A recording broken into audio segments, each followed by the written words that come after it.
I got back into stand-up and I just like poured my heart out. I felt like I had nothing to lose at that point. So it was just coming from a really real place of just darkness. And I would just make jokes about what I was going through because I was turning that darkness into lightness. And then it built my confidence because I was like, I'm still a performer. Everything that dude said I sucked at is not true. And I can still do this. I can still make something happen even if I have to figure it out and make it on my own. Welcome to Persister with Candace Lowry. I am Candace Lowry. What is a persister? A persister is a little play on words of nevertheless she persisted, but also a woman who has truly broken through that glass ceiling and has really forged a path and a name for herself in whatever business she's in. Persister with Candace Lowry is a CastBox original produced alongside Studio 71. CastBox is the fastest growing, highest rated podcast app on both iOS and Android, where you can find all of your favorite podcasts. You can listen to Persister with Candace Lowry wherever you get your podcasts, but I hope you'll give CastBox a shot because I think it's the best.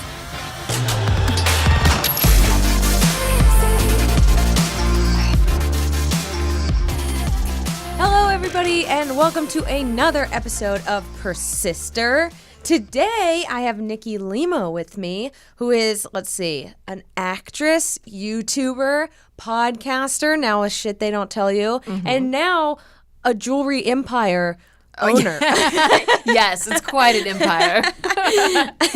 But every week, I interview some badass woman who's made a name for herself. And today, I am so excited to have Nikki here and talk about everything from, growing up in California and auditioning and getting through that whole process, but also really making a name for yourself in this wide world of competition. Well, thank you for having me. I'm excited to be here. So I start every episode off with an icebreaker. Ooh, yay. It's very random. Okay. Okay, so my question is, it's very timely. Yes. So Shane Dawson has been doing his series. Yes. The Mind Behind, or the manga. Yeah. So, I'm super proud of him. Yeah, I know. He had hours and hours of footage for this Totally. Jake Paul one. And he's just reinvented himself so many times and just continuously found a way to rise to the top. And I just admire him for that. Yeah. And I think my question here is, he decided to interview Jake Paul. Yes. And I think some people felt that was kind of shining a light on somebody who didn't really need attention. But I'm kind of feeling like I think it's interesting that he's wanting to dive into this. Yeah, and well, here's the thing: is I haven't seen it yet. I've only seen the trailer. I know it came out a couple of days ago, and I've been saving it for the weekend.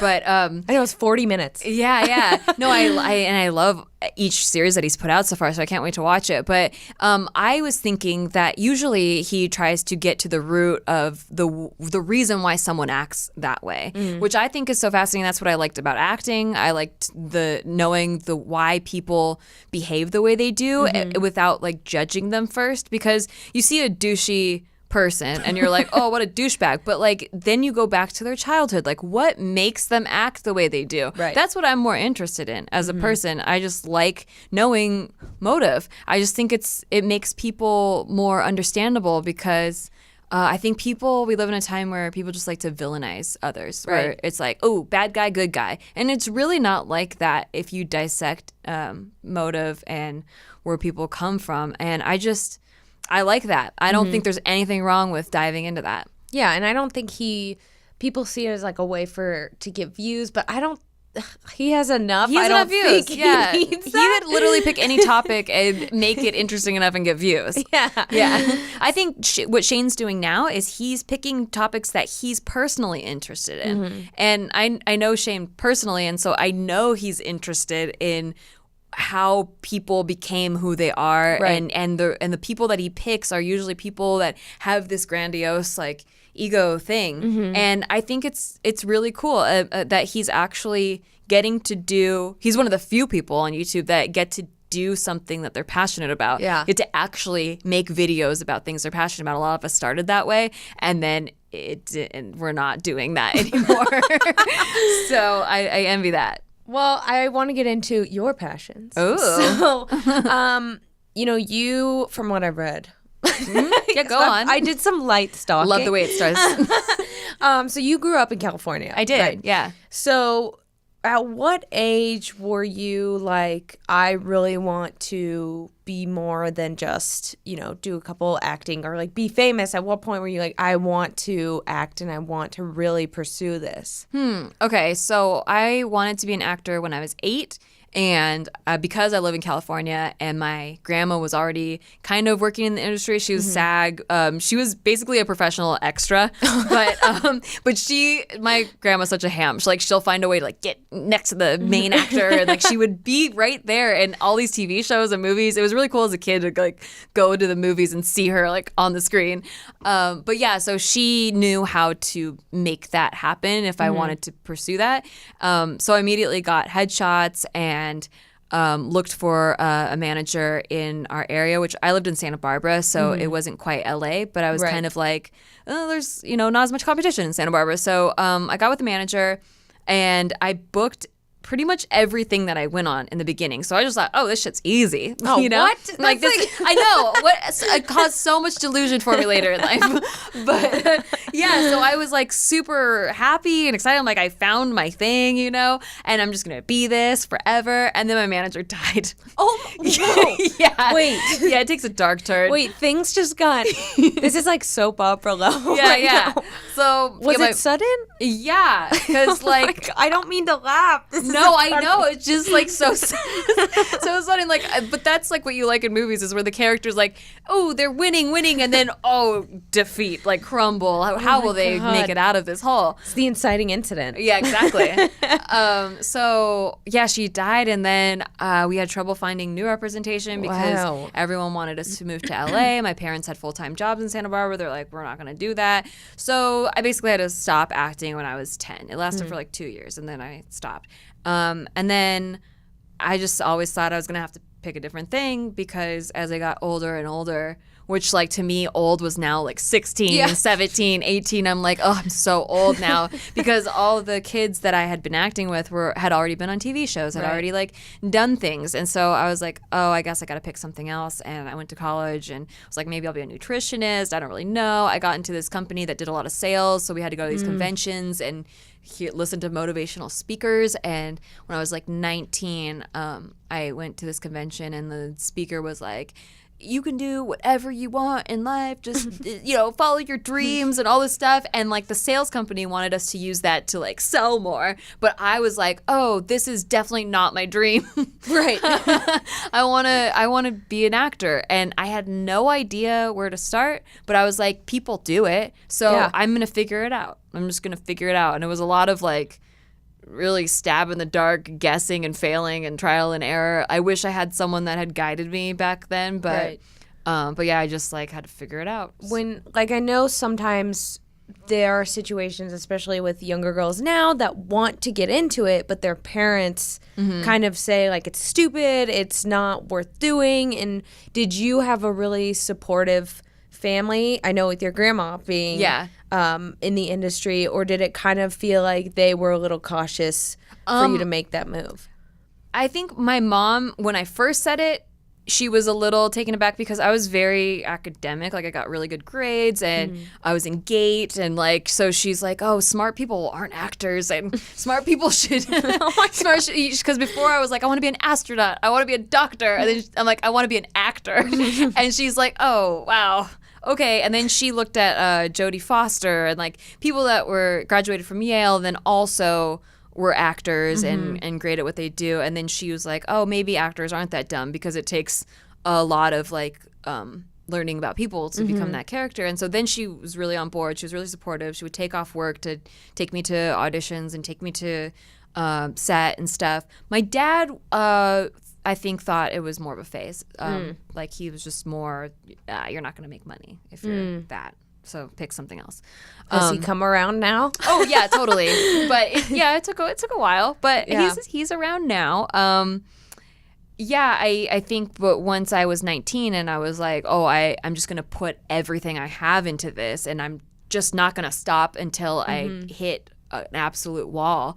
I was, an adult, so it didn't really matter if my dad was like, no, Right. I was like, okay, well, I'm going to go work as many jobs as I need to pay for the acting career, for the acting coaching. And, I was going to take it seriously as a business. Mm-hmm. And I don't think there was really much he could do about that at that point. Was there a moment in between, then and now where you felt like almost this hopeless feeling of, every week burnout? Yes. Every other day. Yes. No, legit. Yesterday I had 2 series regular auditions and I came home and just cried because I was like, where is it all going? Mark knows. But I feel like that comes with being an actor too, is that you kind of almost have to be an emotional person. Yeah, I'm very emotional. I really just want to work more so I can put some use to these emotions because they're just everywhere, always just right under the surface. But yeah, I would say when I was 25, I hit a bottom where I could have either just quit everything altogether or kept going, which is what I did. But I got sued by my ex-manager, not the one that died. Oh, but like she come back to life. No, I got a new manager when I was 22, and I was really dumb and signed this contract that was such a bullshit contract. Am I allowed to cuss here? Yeah. You should definitely have a lawyer review any contract that you sign. And I was just so eager. I just wanted to work. I'd been studying and like acting coaching and had gotten up to like the master class but I wasn't getting auditions. So I just wanted to work, and all of his clients were seemingly working.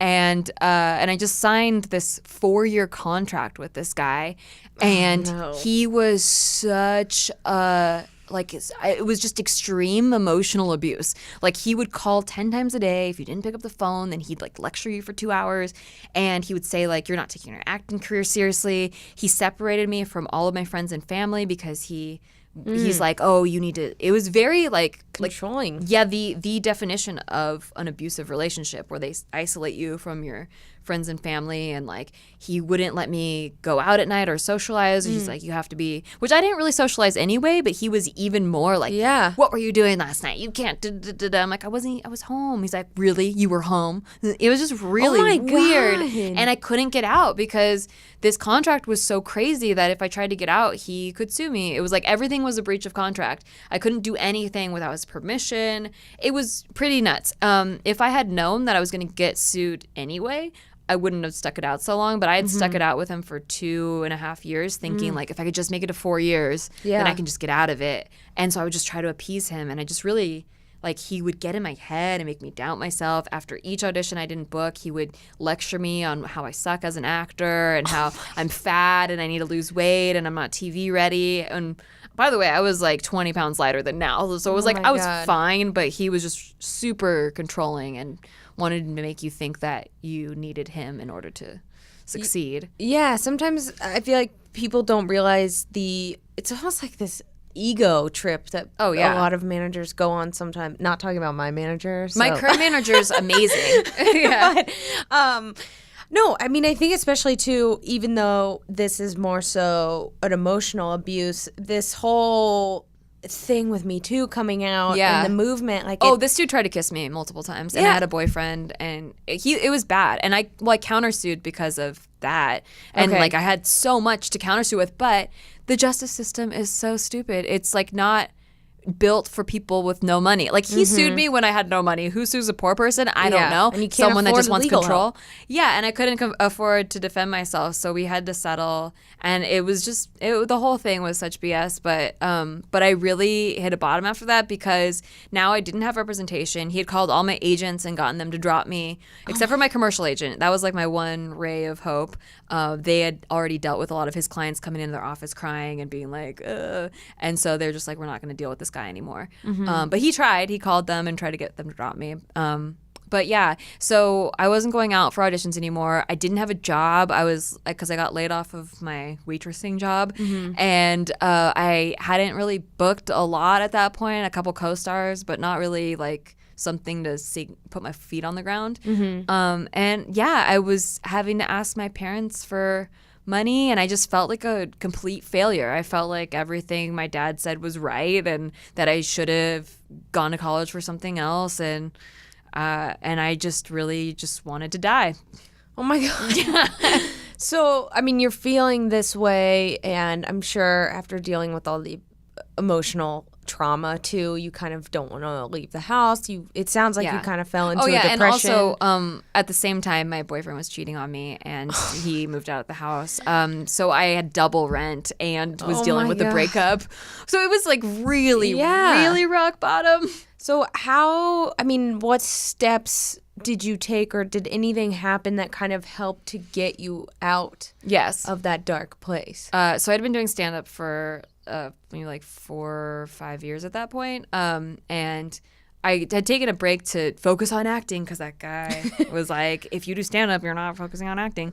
So, I got back into stand-up and I just like poured my heart out. I felt like I had nothing to lose at that point. So it was just coming from a really real place of just darkness. And I would just make jokes about what I was going through in a way that was like real and also made everyone laugh, which then made me feel better because I was turning that darkness into lightness. And then it built my confidence because I was like, oh shit, I still got it. I'm still a performer. Everything that dude said I sucked at is not true.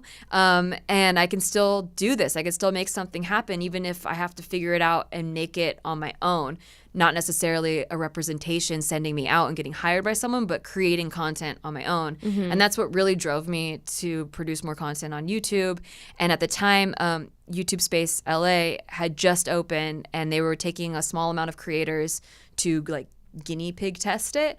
And they selected me to be part of that group. So we had access to all this like fancy camera equipment and production sets and all kinds of stuff. And I got to produce a series with them that like looked like a legit TV series. And it was awesome. And it just like got me reconnected to the YouTube community, got those relationships back that I had isolated myself from when that guy told me to cut off people. Your friends? Yeah. So everyone but him? Yeah, and a lot of them were YouTubers and they had gone off to like explode and become very successful on YouTube. And, like Shane Dawson was one of them. And Totally Sketch was the group that I was with that I kind of had to stop working with during that time. And I just reconnected with everybody and did this show that like people were retweeting and like loving. It kind of it got a big spark, and I just was really proud of it, and it just built that confidence back up. And I really want to talk about kind of this transition from acting to YouTube. Yeah. But we're gonna take a quick break, So and let's, then be right let's back. get those sponsors. Yeah. Let's insert a sponsor. But we'll be right back. Thank you, everyone, for listening. And I just wanted to remind you all to rate, review, and subscribe to Persister with me because it's very helpful in spreading the word and getting the show out there. So I just wanted to thank you all again for listening, and let's get back into it. Welcome back, everybody, to Persister with Candace Lowry. I am still Candace Lowry, and Thank God. Yeah, someone new comes in. Yeah. Like, who's this? I am here with Nikki Limo. I'm still Nikki Limo. Yes, we did not interchange. Just in case, just to clear it up. And I want to talk a little bit more about getting into YouTube. Yeah. But also working with your significant other and having them a part of your YouTube life and everything like that. So you mentioned that you got into YouTube space. You really started to meet a lot of people. And did you feel like because YouTube's so competitive. Totally. Did you feel like you had other women friends that you could rely on? Or did it seem very competitive and kind of every woman for themselves? Okay, so everyone presents themselves as they're helping you or they're like down to support you. Right. It's not till later where I found out that some women were just really backstabby and like thought of everyone as competition, and their strategy is to befriend you and pretend like we're all good. Right. And I won't name any names. But I would say that I did find a few women that were kind of in the same boat as me, like had the same type of audience, we're on the same path, doing the same things. Maybe some of them started in traditional and were doing YouTube also. And so there was like a similarity between us, and it's like, hey, let's just help each other out. And that was really cool because it was like if I wrote a sketch, and they wrote a sketch, we could collab, and I knew that they were reliable and they knew I was reliable, and it really worked with the cross promotion. Like our audiences did grow and benefit from each other, helping each other. I would say the competition ones, they just kind of filtered themselves out. Yeah.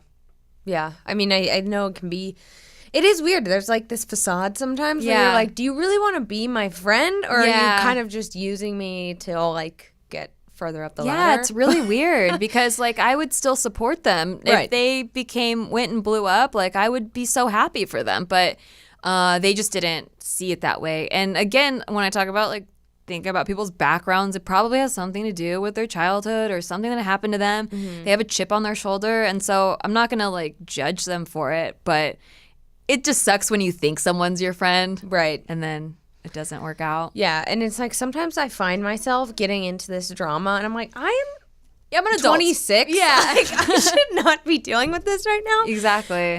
But also another thing that I think is interesting is that you had your now husband in a lot of your videos, part of your videos, and also part of your podcast. Yeah. So did you ever feel like there was a line or like certain rules you needed to follow when you guys do have yourselves out in public, and that you're both in entertainment, or do you kind of find that it's pretty easy to work together and work? Yeah, it's actually really easy because both of us, I don't know, we don't have like a separate YouTube persona.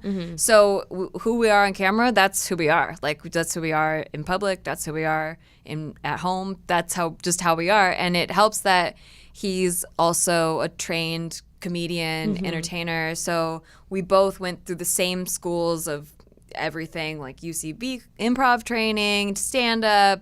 You know, we knew all of the rules, so we just do bits together all day. Like that's like most of our home life is just us doing bits and going into characters and stuff. It's really fun, and then we get cast and things together, and it's just like we just get to play. The best. Yeah, and like it's very professional. Like he's not.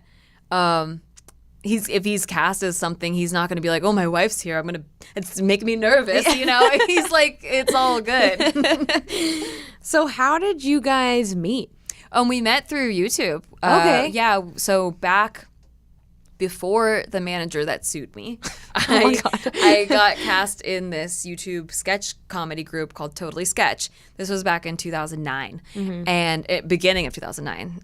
And that at the time they had like 10,000 subscribers. They were just starting out, but he had really good production quality, which was rare on YouTube at the time. And I needed footage for my reel. So it was kind of just an exchange that way. And the script was fun and funny, and he was nice to work with. And so he called me back to do more sketches, and eventually to be part of this new channel called The Station, which was a conglomerate of all the top 100 comedy channels on YouTube at the time, which ended up becoming Maker Studios.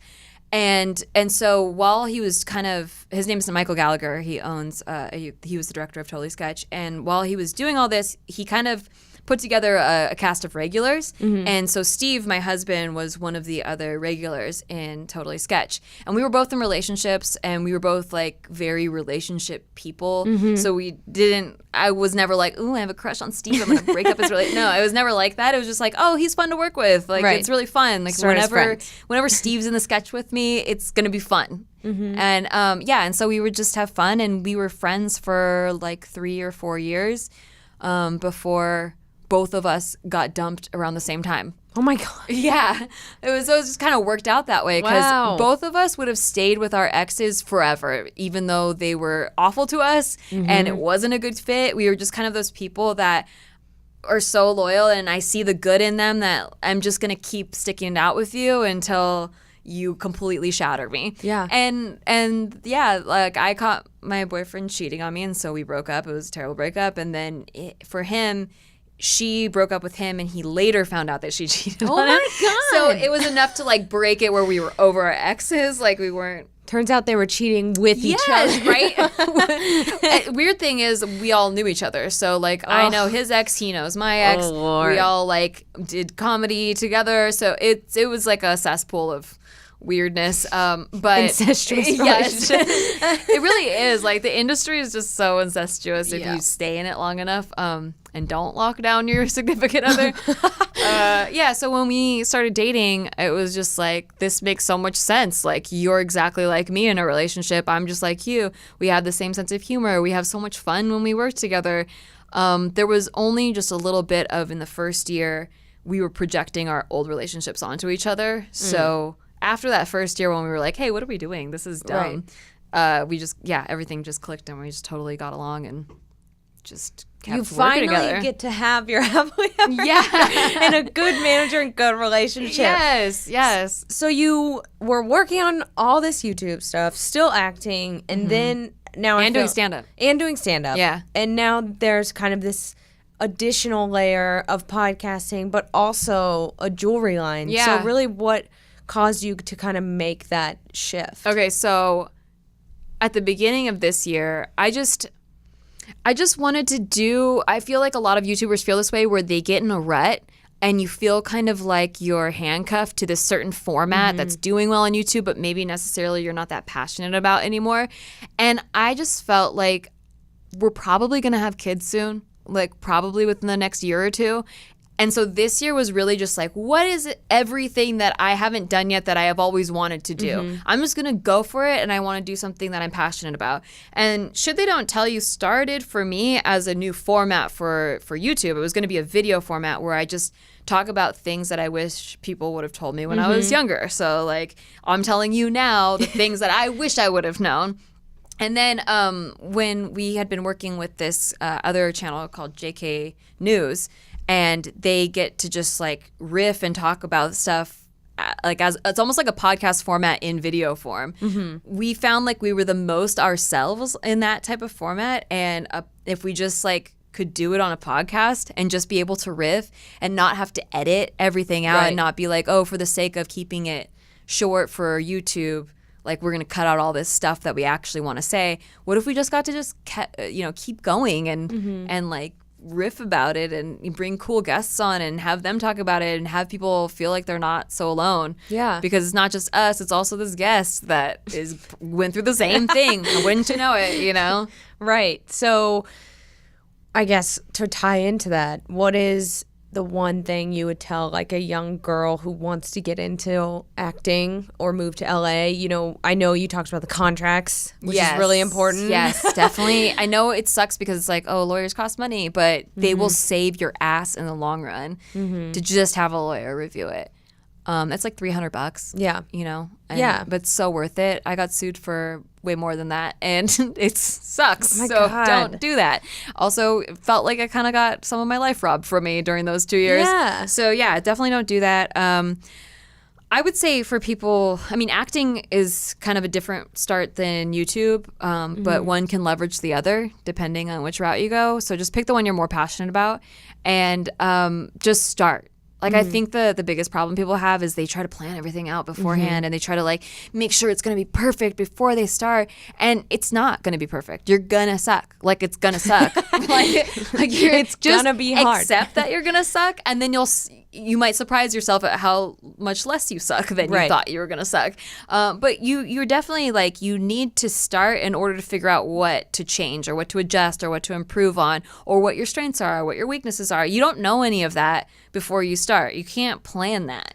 Yeah, and it sounds like you almost took no as like, screw you, I'm going to do this and get it done. And so sometimes, you know, people get really discouraged when other people have doubts in them, but it's just almost like in order to be successful, you have to really just be confident with yourself. Be like, in any industry. Yeah. And so, I mean, I think the entertainment industry is one of the hardest industries to break into, and you probably get rejected way more than other industries. But if you really want it, like, you're going to keep doing it. Right. So just keep doing it. Like, I've gotten discouraged before, sure, but you can either let those people break you or you can use it to fuel your fire and prove them wrong. Right.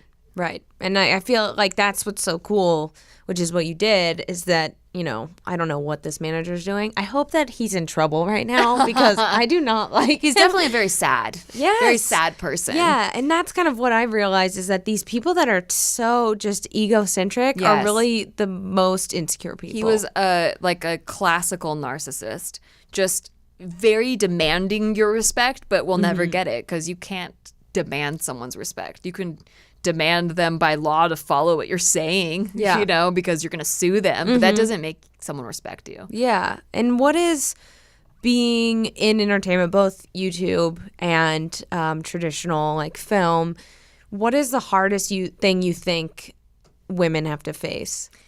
Oh, God. I mean, first of all, question. as a person, time management is insane because auditions pop up all the time and it's hard to plan productions when you have auditions popping up. Right. So you need to prioritize. And then two, as a woman, I feel like the biggest struggle is always having to fit into some kind of box. Like, when I started, I was 21. So do I always have to look 21 now? Like you start building a brand when you're that age, and then it's like the industry pressures you to keep that magic going or like stay in that box, that box that you always get cast in. Or sometimes you keep yourself in that box. You're like, oh, I've always done this and it's always worked, so I'll just keep doing that. But then it doesn't work when you're 30, So like, I guess being able to adapt and innovate and you don't, like it depends on what kind of person you are. Maybe you kill it at the stereotype and you just want to play that and work. Or maybe you invent your own thing, like where you're like, hey, I'm not going to sacrifice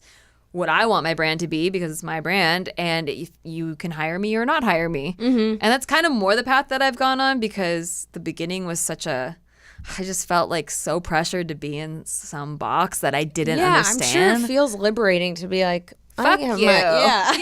Fuck you. I have my own business. Yes, and guess what? I cast myself as this. Yeah, exactly. Well, every episode, I ask fans and people some questions that they want to ask you, but also I have a set questions I really ask every guest. Okay. So one of the questions that someone asked was, if you want to get started in YouTube, what do you do? Ooh, just start. Yeah, that's what I think. And that's all I can tell you is like, pick something that you're passionate about, that you really love to do, because if it catches, you're going to have to do that thing for a while. So pick something you actually like. Don't pick like what's trending or what like you think people might want to see. That's the trap a lot of people fall in, is like, oh, what's trending? What's popular? I'm going to do that. I want to be famous. Don't try to be famous. Like just do something you're actually passionate about, because it's a fuck ton of work. So if you cannot do it every day and wake yourself up and feel like you're energized to do it, like you're not going to be able to do it. Right. So pick something that you're passionate about and just do it, and then you'll learn what you need to change, and you'll grow, and it's good. You'll find your voice. Yeah, I think so too. And another random question. I have two actually very random questions. Okay. I love random. The first one is, what was your favorite vegan recipe that you've made? Oh, there was this, there's a lot of really good ones, but I think my favorite was this pretzel in beer cheese. Oh. Yeah, it was homemade pretzel. And vegan cheese? Yeah, it was homemade pretzel bites and vegan beer cheese. And the pretzel was vegan too, but yeah, it was so good. Like, how do you make, is it like cashew? It's I think that one was cashew, and then like some tapioca powder that made it more like cheese, like not like nacho cheese like, and then beer, and it was just amazing. Like, it was so good. It went immediately. Do you have a video about this? I do. Okay, yes. Because I might make this. Yes, you must. I've always wanted to make vegan cheese, and it seems so hard, and I'm scared. It's not that hard. It's like, well, I don't know how to make regular cheese, but yeah, I don't think I do. But yeah, it depends on what kind of cheese you want, but it's really just like, cashews and nutritional yeast and I like love nutritional yeast. sort of binder that makes it more pliable, stretchy, like stretchy, thick. thick. THICC. Some thick beer cheese. Thick cheese. The next question is: so you were in, you were in this horror movie, Smiley. Yes, and so was my husband. He killed me in it. I mean, spoilers, but what is it like to die in a horror movie? This may or may not be my question. Okay, so I've died twice in 2 horror movies, not to brag. Which one is better? But one of them, I got my throat slit. Okay. And the other one, I got stabbed. I would say the stab one was definitely an easier way to die. Okay. Because you're not like gargling while you're dying. But yeah, it's weird because a lot of actors have like dreamt of having a death scene. Yeah. I never wanted one. I just got killed twice. It was, I guess, it's fun in the one sense you get to like milk your death, you know? Yeah. But on the other hand, you're like, oh, my character's not in the movie for the rest of the movie. Yeah. I don't get to play with everyone. Because I never got to see the movie, but I always see the thumbnail or the poster. I'm like, this looks really scary and gross. And then I was looking through it today and I saw Shane Dawson's death scene. Yeah. And it's like they slit his throat like 3 times. And I'm like, are necessary? Are you thinking like, all right, let's get into the mindset. No, that one's really hard. See, the throat one's so hard because the special effects are like you have this throat slit already here, and then you have like this blood gush thing that's here, and you have to get the timing right. So you're like trying to act, but you're also having to get the timing right. So when like the throat slits to like where my scream stops, and like it's so weird and like it's very technical and not like fun. The stabbing one's fun. The throat slit, you got like 2 chances to make it work. They can't do that very many times. Yeah, because they got to clean you all up, and then they got to reapply the FX makeup. I want to die. Oh, it's so fun. But I highly recommend stabbing over throat slitting. Okay. Then maybe I'll try to work in a stabbing in one of my YouTube videos. Very fun. Okay, getting back to a more serious note. So if you want to like kill it at a business interview or even just an audition in general, is there like a go-to outfit or piece that you always wear that makes you feel most confident? I have several pieces depending on the types of characters. So for commercial auditions, I always killed it at being an employee of some sort.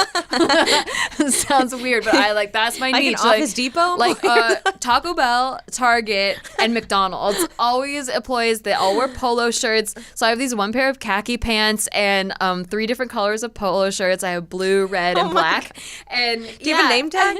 Yeah. Well, they sit in my closet. No name tag, but they sit in my closet as like those are for employee like auditions. And and I got cast in a TV show as an employee wearing one of those outfits too. You're like the go-to employee. It really is. Like I don't know why, but those outfits have booked me a lot of jobs.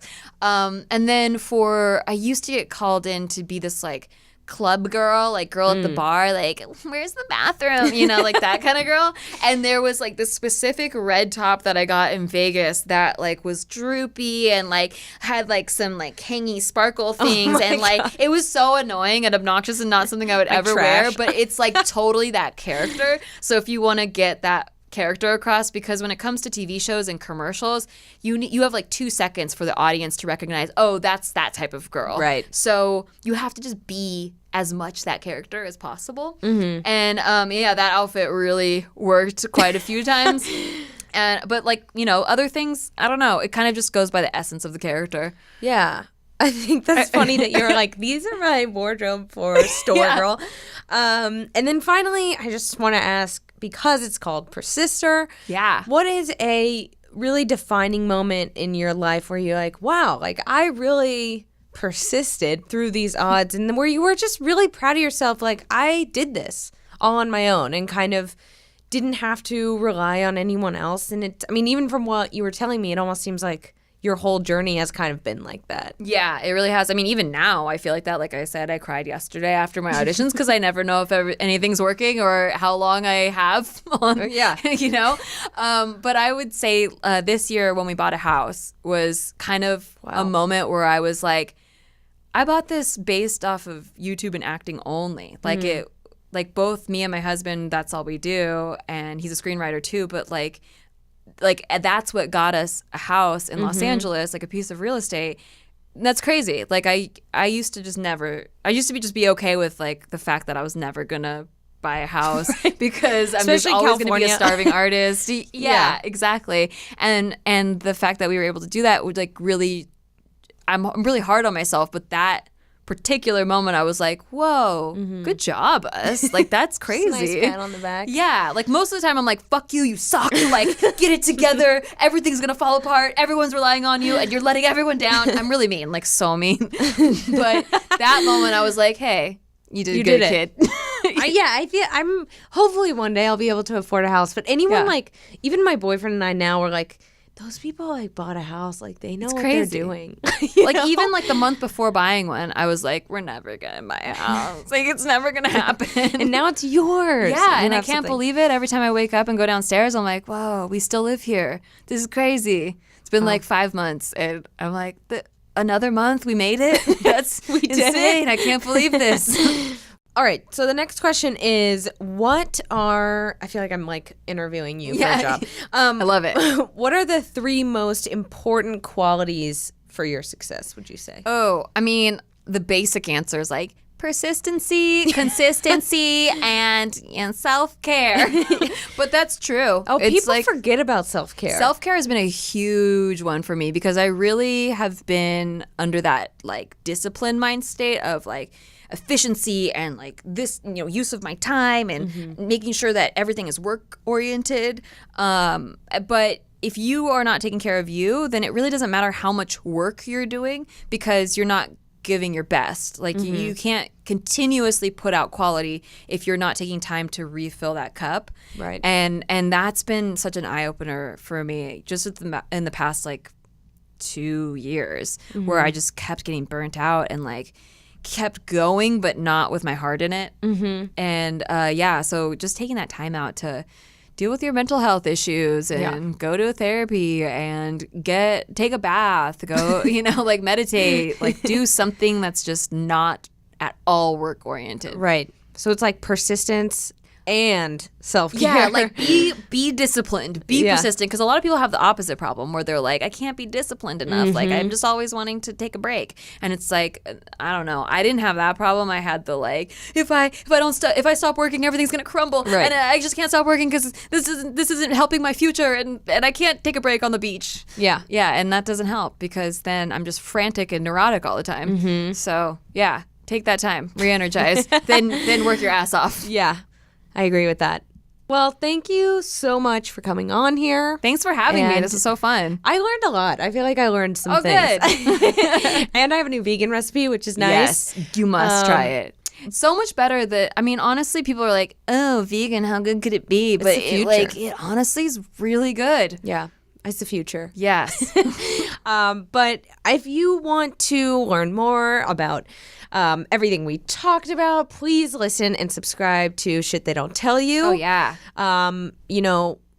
Check her out at stand-up. Nikki Limo everywhere. Just Google it. Wherever she does stand-up. Check it out. And yeah, I mean, where else can we find you? I'm on all the internets as at Nikki Limo, except for Facebook. That's official Nikki Limo because Nikki Limo was taken by my personal account before they had pages. Okay, well, you can't complain about that. Yeah, couldn't take it back. Great. Well, thank you so much. Thank you guys for listening. Please be sure to rate. Oh, I forgot what it was. Subscribe, rate, and review. Oh, that's what it is. Subscribe, rate, and review this shit. Thank you. Let's just cut to her saying that. So please remember to rate, review, and subscribe not only to Persister, but to Shit They Don't Tell You. And I guess I'll see you guys next time. All right. Bye. Bye.